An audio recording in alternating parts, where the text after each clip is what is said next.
Hello, I'm Ben Sikora, and today we're going to be looking at how to use technology to improve parent communication in the classroom. We're going to be looking at three apps: PowerSchool, Google Classroom, and Remind. These are just a few of the options you have. We're going to take a look at these in more detail. The first application we're going to take a look at is PowerSchool. After you log into PowerSchool, you'll notice the letter icon on your list of classes. Decide which class you'd like to email and select the letter icon. When you select the icon, you'll notice you have a list of student email, mother email, father email, and then guardian emails. You can either email students or parents or guardians individually, or you can select on the top of the column and select all the mothers, fathers, and guardians. When you have your email selected, click Email Selected. If you haven't logged into your school email account, you might need to do that. You'll notice that all the emails are going as a blind copy, which is perfect for sending mass emails like this.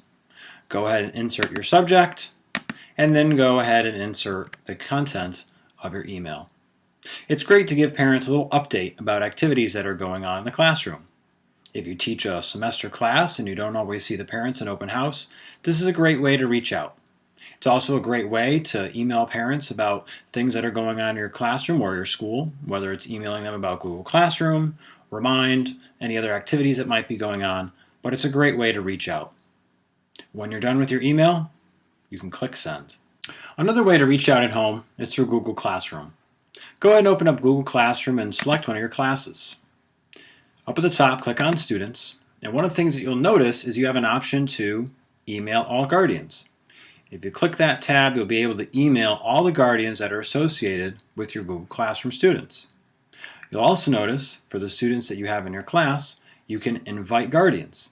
By clicking on that tab, you can enter in a guardian email address so that that guardian can get updates about Google Classroom. If a student already has a parent that's signed up for Google Classroom, you can click on the traffic light so you can email the students, email the guardians, invite guardians, or remove guardians. Guardians cannot access Google Classroom the way a student or teacher can. They can only get what's called an email summary. One of the nice things is that once a guardian email has been entered by one teacher, the email is registered across Google Classroom for all the teachers that student has. Let's take a look at the guardian email summary. You notice on the left, one of the options is to include this class in guardian email summaries.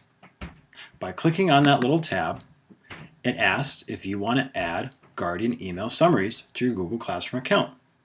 You can either do it for one class or all the classes. Let's go ahead and add a class. So what does this do? Well, what this does is it's going to send parents an email about what is going on in the student's class. It will give them updates about their work. Let's see an example. One of the nice things about this is that parents will receive a weekly summary for their student. They'll see any missing work, any work that's due. They'll be able to see what the assignments are for each one of the assignments that the student is in. Now, if a parent wants to reduce or increase the amount of updates from the summaries that they get, then you just go ahead and click on Settings, or they can unsubscribe. But this is another way for parents to get access to how their student is doing in your class by using Google Classroom. And again, it's just a summary. Parents aren't going to actually see what students see in Google Classroom. Remind is a great tool that allows teachers to communicate not only with students in class, but also parents, and also if you're running an after-school club or activity, it can keep everybody connected. Once you've logged in, you can go ahead and you can create a class. You can go ahead and you can edit the icon, and you can go ahead and you can give the class a name. Once you give the class a name, it will give you a unique code that you can go ahead and share so that people can join your Remind. Click on Create. Here's how we're going to go ahead and connect a Remind to people. You can type in their name, and then you can type in their telephone number, or you can type in their email addresses. You can also do that using a spreadsheet by clicking on the Help right here. Once you have your group set up, you can also give people in-person instructions. By texting the @ code to that number, people will log in to Remind and they can opt out at any time. The other thing you can do is you can share a link, and this is something that you could email parents using Google Classroom or PowerSchool. But both of those are ways to get people connected to your Remind app.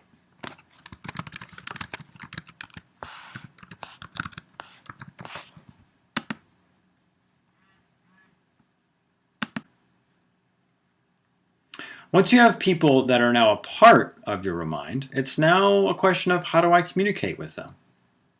Well, one of the ways that you can communicate with people is by clicking on the little pencil and pad icon here, or coming down here and messaging everybody to the group.